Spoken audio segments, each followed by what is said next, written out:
ছাত্ৰ-ছাত্ৰীসকল, আজি তোমালোকৰ ওচৰত এটা নতুন ভিডিঅ' লৈ আহিছোঁ। কাৰ্য আৰু শক্তি, ৱৰ্ক এণ্ড এনাৰ্জি, নৱম শ্ৰেণীৰ পাঠ 11। কাৰ্য অৰ্থাৎ ৱৰ্ক। কাৰ্য মানে কি?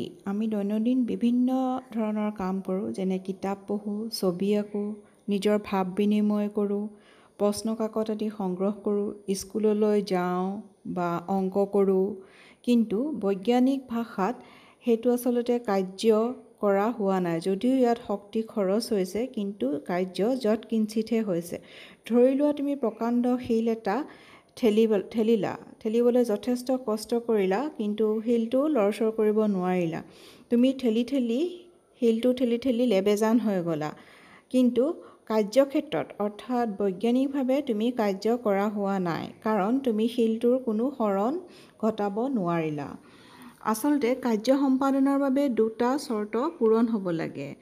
এটা হৈছে বস্তু এটাত বল প্ৰয়োগ কৰিব লাগিব, যিটো তোমালোকে আগৰ উদাহৰণকেইটাত কৰা হৈছিলে, কিন্তু বস্তুটোৰ হৰণ হ'ব লাগিব, অৰ্থাৎ বস্তুটোৰ স্থানৰ পৰিৱৰ্তন বা বস্তুটো লৰচৰ কৰিব পাৰিব লাগিব। বল আৰু হৰণৰ পূৰণফলেই কাৰ্যৰ সংজ্ঞা দিয়ে। গতিকে সম্পাদিত কাৰ্য সমান সমান বল পূৰণ হৰণ। আচলতে এই যিটো আমি পাইছোঁ ফৰ্মুলা, এই ফৰ্মুলাটোৰ সহায়তে আমি কোনো এটা কাৰ্য সম্পাদন কৰা বা কাৰ্যৰ যিটো ক্ষমতা বা মাপকাঠি আমি উলিয়াব পাৰিম। গতিকে কাৰ্য সম্পাদন কৰিবলৈ হ'লে কোনো এটা বস্তুৰ স্থানৰ পৰিৱৰ্তন হ'ব লাগিব। কাৰ্যৰ একক নিউটন মিটাৰ, ইংৰাজীত হ'লে NM বা জুল জে বুলি কোৱা হয়। গতিকে 1 জুল হ'লে কোনো বস্তুক 1 নিউটন বলে তাৰ ক্ৰিয়াৰেখাৰে 1 মিটাৰ হৰণ ঘটালেহে বস্তুটোৰ ওপৰত কাৰ্য সম্পাদন কৰা বুজায় বা কাৰ্যৰ পৰিমাণ। শক্তি বা এনাৰ্জি। শক্তি অবিহনে জীৱন অসম্ভৱ। শক্তিৰ চাহিদা নিতৌ বাঢ়ি গৈ আছে। আমি ক'ৰ পৰা শক্তি পাওঁ? আচলতে শক্তিৰ বৃহত্তম প্ৰাকৃতিক উৎসই হৈছে সূৰ্য। আমাৰ বহুতো শক্তিৰ উৎসৰ মূল সূৰ্য।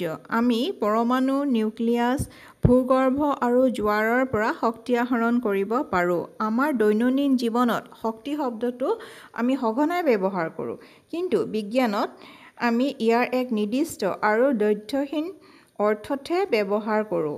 কিছুমান উদাহৰণ চাওঁ আহাচোন। তীব্ৰবেগী ক্ৰিকেট বল এটাই স্থিৰ খুঁটাকেইডালত যেতিয়া খুন্দা মাৰে, খুঁটাকেইডাল উফৰি পৰে। ঠিক একেদৰে যেতিয়া বস্তু এটা কিছু উচ্চতালৈ উঠোৱা হয়, তেতিয়া ই কাৰ্য কৰাৰ সামৰ্থ্য অৰ্জন কৰে। আৰু যদি আমি হাতুৰি এটাই ওপৰলৈ দাঙি কাঠৰ টুকুৰা এটাত গজাল মাৰোঁ, তেতিয়া কি হয়? গজালটো কাঠ টুকুৰাত আমি সোমাই যোৱা প্ৰত্যক্ষ কৰোঁ। গতিকে প্ৰতিটো বস্তুৱেই বিভিন্ন ধৰণে কাৰ্য কৰাৰ সামৰ্থ্য অৰ্জন কৰিছে। বস্তু এটাৰ কাৰ্য কৰাৰ সামৰ্থ্য থাকিলে বস্তুটোত শক্তি নিহিত হৈ থকা বুলি কোৱা হয়। যিটো বস্তুৱে কাৰ্য কৰে সি শক্তি হেৰুৱায়, আৰু যিটো বস্তুৱে কাৰ্য কৰা হয় সি শক্তি লাভ কৰে। শক্তিত নিহিত থকা বস্তু এটাই আন এটাৰ ওপৰত বল প্ৰয়োগ কৰিব পাৰে। এনে অৱস্থাত প্ৰথমটোৰ পৰা দ্বিতীয়টোলৈ শক্তি সঞ্চালিত হয়। দ্বিতীয়টোৱে শক্তি গ্ৰহণ কৰি গতি আৰম্ভ কৰিব পাৰে, আৰু তেনেকৈয়ে সি কিছু কাম সম্পন্ন কৰে। গতিকে প্ৰথম বস্তুটোৰ কাৰ্য কৰাৰ সামৰ্থ্য আছিল। ইয়াৰ অৰ্থ এই যে শক্তি নিহিত থকা সকলো বস্তুৱে কাৰ্য কৰিব পাৰে। বস্তু এটাত নিহিত থকা শক্তি তাৰ কাৰ্য কৰাৰ সামৰ্থ্যৰে জোখা হয়। গতিকে শক্তিৰ একক কাৰ্যৰ এককৰ সৈতে একেই, অৰ্থাৎ জুল বা 1 জুল কাৰ্য কৰিবলৈ প্ৰয়োজন হোৱা শক্তিকে 1 জুল শক্তি বুলি কোৱা হয়। কিলোজুল নামৰ শক্তিৰ ডাঙৰ এককৰ সহায়ত আমি ব্যৱহাৰ কৰোঁ। 1 কিলোজুল = 1000 জুল। আমি শক্তি বিভিন্ন প্ৰকাৰে পাওঁ। আমি বাস কৰা পৃথিৱীখনত বিভিন্ন ধৰণৰ শক্তি উপলব্ধ হয়। উদাহৰণস্বৰূপে যান্ত্ৰিক শক্তি আমি স্থিতিশক্তি আৰু গতিশক্তি দুইটা লগাই যান্ত্ৰিক শক্তি পাওঁ। তাপ শক্তি, ৰাসায়নিক শক্তি, বৈদ্যুতিক শক্তি আৰু পোহৰ শক্তি। গতি শক্তি বা কাইনেটিক এনাৰ্জি। গতিৰ বাবে কোনো বস্তুৱে লাভ কৰা শক্তিকে গতি শক্তি বোলে। বস্তু এটাই গতি শক্তি তাৰ দ্ৰুতিৰ সৈতে বৃদ্ধি হয়। বস্তু এটাৰ গতি শক্তি তাৰ দ্ৰুতিৰ সৈতে বৃদ্ধি হয়। যেতিয়া দ্ৰুতি বাঢ়ি যায়, তেতিয়া গতি শক্তিও বাঢ়ি যায়। ধৰা হওক m ভৰৰ বস্তু এটাই u সুষম বেগেৰে গতিশীল অৱস্থাত আছে। তাৰ পাছত হৰণৰ দিশত F বল প্ৰয়োগ কৰি তাক S দূৰত্বলৈ স্থানান্তৰিত কৰা হ'ল। কাৰ্য হৈছে বল পূৰণ হৰণ। গতিকে কাৰ্য আমি কৰিলে পাওঁ কোনো এটা বস্তুৰ বল প্ৰয়োগ কৰি স্থানৰ পৰিৱৰ্তন হ'লে আমি কাৰ্য কৰা বুলি কওঁ। বস্তুটোৰ ওপৰত কৰা কাৰ্যই ইয়াৰ বেগ সলনি কৰিব পাৰে। ধৰা হওক বেগ যদি U হয়, Uৰ পৰা V লৈ পৰিৱৰ্তন হ'ল, তেন্তে A বস্তু এটাৰ ত্বৰণ, অৰ্থাৎ A সুষম ত্বৰণেৰে গতিশীল বস্তু এটাৰ প্ৰাৰম্ভিক বেগ হৈছে U আৰু অন্তিম বেগ V আৰু হৰণ হৈছে S। এইকেইটা সংলগ্ন কৰি সম্পৰ্কটো আমি পাম V square minus U square is equal twice AS। A হৈছে ত্বৰণ, S হৈছে হৰণ। গতিকে আমি পাওঁ S is equal V square minus U square divided by twice A। গতিশীল বস্তুৱে কাৰ্য কৰিব পাৰে দুটা একেধৰণৰ বস্তুৰ ভিতৰত যাৰ বেগ বেছি, অৱশ্যে সি অধিক কাৰ্য কৰিব পাৰে। এতিয়া সৰি পৰা নাৰিকল, আঘাতপ্ৰাপ্ত বস্তু এটা, শিলগুটি এটা বা গতিপ্ৰাপ্ত গাড়ী এখন, উৰি অহা আকাশীযান, প্ৰবাহমান পানী আদি সকলোবোৰে গতিশক্তিৰ উদাহৰণ। অৰ্থাৎ গতিৰ বাবে কোনো এটা বস্তুৱে লাভ কৰা শক্তিকে আমি গতিশক্তি বুলি কওঁ। আমি এটা চিত্ৰৰ সহায়ত চাই লওঁচোন। ট্ৰলি এখনৰ সন্মুখত সুবিধাজনক দূৰত্বত আমি জনা ভৰৰ কাঠৰ টুকুৰা এটা স্থাপন কৰা হ'ল। পাল্লাত সেই কাঠৰ টুকুৰাটোৰ ভৰ এটা থোৱা যাতে ট্ৰলিখন গতি আৰম্ভ কৰিব পাৰে বা আৰম্ভ কৰে। ট্ৰলিখনৰ সন্মুখলৈ গতি কৰি কাঠৰ টুকুৰাটোত খুন্দা মাৰিব।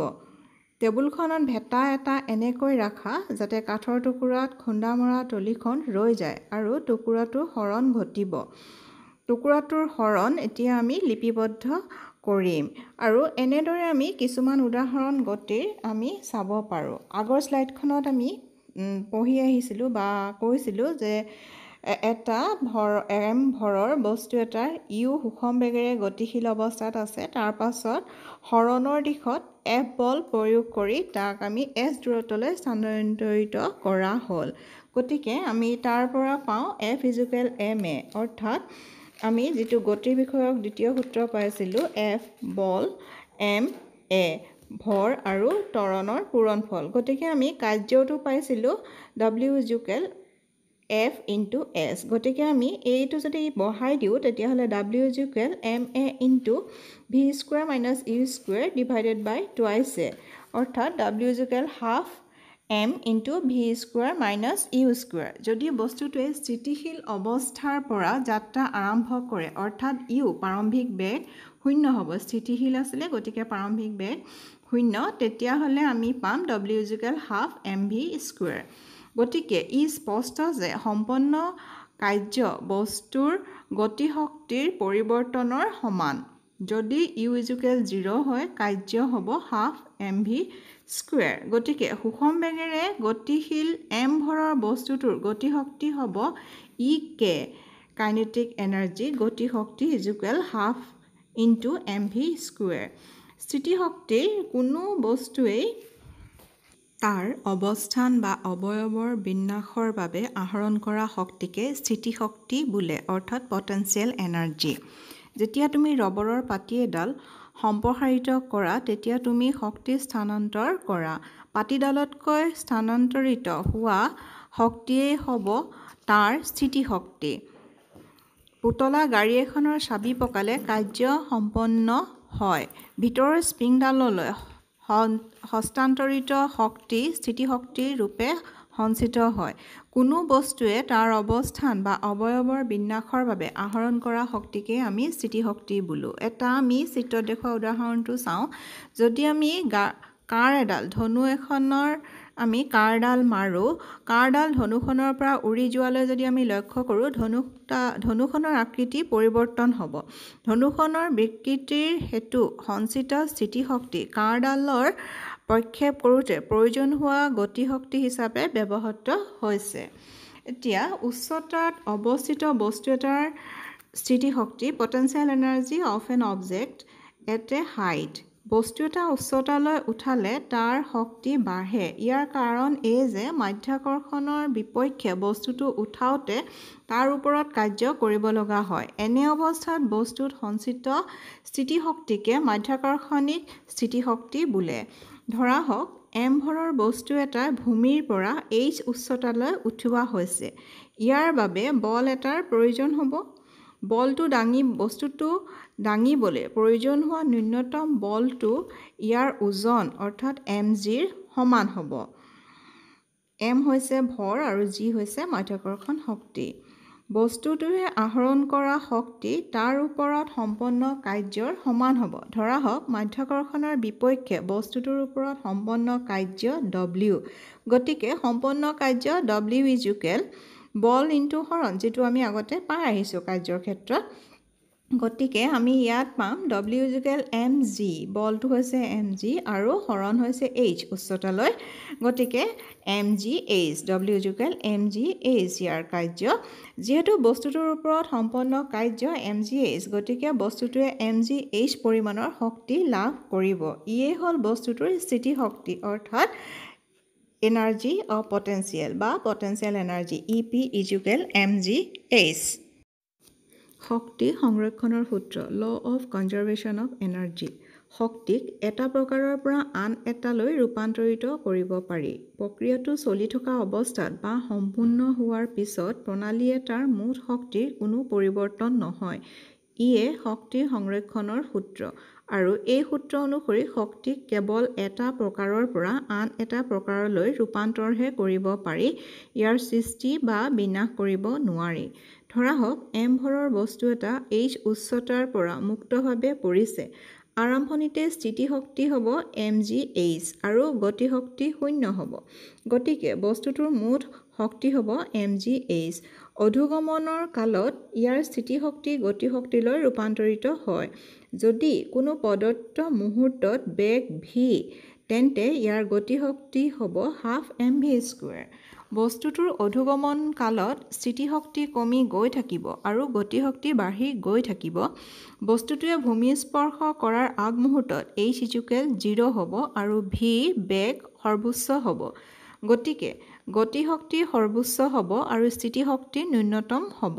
পিছে স্থিতিশক্তি আৰু গতিশক্তিৰ যোগফল সকলো বিন্দুতে সমান হ'ব, অৰ্থাৎ স্থিতিশক্তি যোগ গতিশক্তি এটা ধ্ৰুৱক বা mgh + ½mv² = ধ্ৰুৱক। বস্তু এটাৰ স্থিতিশক্তি আৰু গতিশক্তিৰ যোগফলেই হ'ল তাৰ মুঠ যান্ত্ৰিক শক্তি, আমি যিটো আগতে পাই আহিছোঁ। বস্তুৰ মুঠ অধোগমনৰ কালত পথৰ যিকোনো বিন্দুৰ বস্তুৰ স্থিতিশক্তি যি পৰিমাণে কমে সেই একে পৰিমাণে তাৰ গতিশক্তি বাঢ়ে। এইদৰে ইয়াত মাধ্যাকৰ্ষণিক স্থিতিশক্তি অবিৰতভাৱে গতিশক্তিলৈ পৰিৱৰ্তন হয় বা পৰিৱৰ্তিত হৈছে। কাৰ্য কৰাৰ হাৰ ৰেট অফ ডুইং ৱৰ্ক। সবল মানুহ এজনে বিশেষ কাম এটা তুলনামূলকভাৱে কম সময়তে সম্পন্ন কৰে। অধিক শক্তিশালী গাড়ী এখনে কম শক্তিশালী গাড়ী এখনতকৈ কম সময়তে যাত্ৰা এটা সম্পূৰ্ণ কৰিব পাৰে। আমি মটৰচাইকেল বা মটৰগাড়ীৰ নিচিনা ইঞ্জিনৰ ক্ষমতাৰ ক্ষেত্ৰত যান-বাহনবোৰে যি দ্ৰুতিত শক্তিৰ ৰূপান্তৰ ঘটায় বা কাৰ্য সম্পাদন কৰে তাৰ ভিত্তিতে সিহঁতৰ শ্ৰেণীবিভাজন কৰোঁ। অৰ্থাৎ ক্ষমতাই কাৰ্য সম্পাদন কৰাৰ হাৰ জোখে, অৰ্থাৎ কিমান ক্ষিপ্ৰতাৰে বা মন্থৰভাৱে কাৰ্য সম্পন্ন হৈছে তাক জোখা হয়। কাৰ্য সম্পাদনৰ হাৰ বা শক্তিৰ ৰূপান্তৰৰ হাৰকে আমি ক্ষমতা বুলি কওঁ। যদি এটা ঘটকে t সময়ত w কাৰ্য সম্পাদন কৰে, তেন্তে ক্ষমতা হ'ব কাৰ্য বাই সময়। কাৰ্যক আমি সময়ৰে হৰণ কৰিব লাগিব বা p = w/t। ক্ষমতাৰ একক হৈছে ৱাট। ইয়াৰ প্ৰতীক w। ঘটক এজনে প্ৰতি ছেকেণ্ডত 1 জুল হাৰত কাৰ্য কৰিলে ঘটকজনৰ ক্ষমতা হ'ব 1 ৱাট বা 1 ৱাট। অন্যথা শক্তি ব্যয় হাৰ 1 জুল পাৰ ছেকেণ্ড হ'লে মানে ক্ষমতা হ'ব 1 ৱাট বুলি ক'ব পাৰি। 1 ৱাট = 1 জুল পাৰ ছেকেণ্ড বা 1 ৱাট = 1 জুল পাৰ ছেকেণ্ড, যে ছেকেণ্ড S⁻⁻1 বা জুল পাৰ ছেকেণ্ড বুলি কোৱা হয়। শক্তি হস্তান্তৰৰ বৃহত্তৰ হাৰক আমি কিলোৱাট এককত প্ৰকাশ কৰোঁ। Kilowatt 1 kilowatt = 1000 watt, 1 kW = 1000 watt. আৰু যদি আমি কিলোৱাটক জুলত প্ৰকাশ কৰোঁ 1000 জুল পাৰ ছেকেণ্ড। ঘটকৰ ক্ষমতা সময়ৰ সাপেক্ষে সলনি হ'ব পাৰে, সেইবাবে গড় ক্ষমতাৰ ধাৰণাটো উপযোগী। ব্যয় হোৱা মুঠ শক্তিক অতিবাহিত সময়ৰে ভাগ কৰিলে গড় ক্ষমতা পোৱা যায়। শক্তিৰ বাণিজ্যিক একক কমাৰ্চিয়েল ইউনিট অফ এনাৰ্জি। শক্তিৰ একক হিচাপে জুল অতি ক্ষুদ্ৰ একক আৰু শক্তিৰ বৃহৎ এককক আমি কিলোৱাট ঘণ্টা ব্যৱহাৰ কৰোঁ বা ব্যৱহাৰ কৰা হয়। যদি এটা যন্ত্ৰই অবিৰতভাৱে 1 ঘণ্টা চলে তেন্তে ই ব্যয় কৰা শক্তি হ'ব 1 কিলোৱাট পাৰ আৱাৰ, 1 kWh। গতিকে 1000 জুল পাৰ ছেকেণ্ড বা 1 কিলোৱাটৰ হাৰত 1 ঘণ্টাত ব্যয় হোৱা শক্তিক আমি 1 কিলোৱাট পাৰ আৱাৰ বুলি কওঁ বা বোলা হয়। গতিকে 1 kilowatt per hour 1 kWh = 1 kW kilowatt × 1 বা 1 আৱাৰ 1 ঘণ্টা। গতিকে 1 কিলোৱাট = 1000 ৱাট × 1 ঘণ্টা যদি আমি ছেকেণ্ডলৈ নিওঁ 3600 ছেকেণ্ড। গতিকে হ'ব 1 কিলোৱাট আৱাৰ = 3.6 × 10⁶ জুল। ঘৰ, উদ্যোগ আৰু বাণিজ্যিক প্ৰতিষ্ঠানত ব্যৱহৃত শক্তিক কিলোৱাট ঘণ্টাত প্ৰকাশ কৰা হয়। উদাহৰণস্বৰূপে 1 ইউনিট মানে হ'ব 1 কিলোৱাট ঘণ্টা।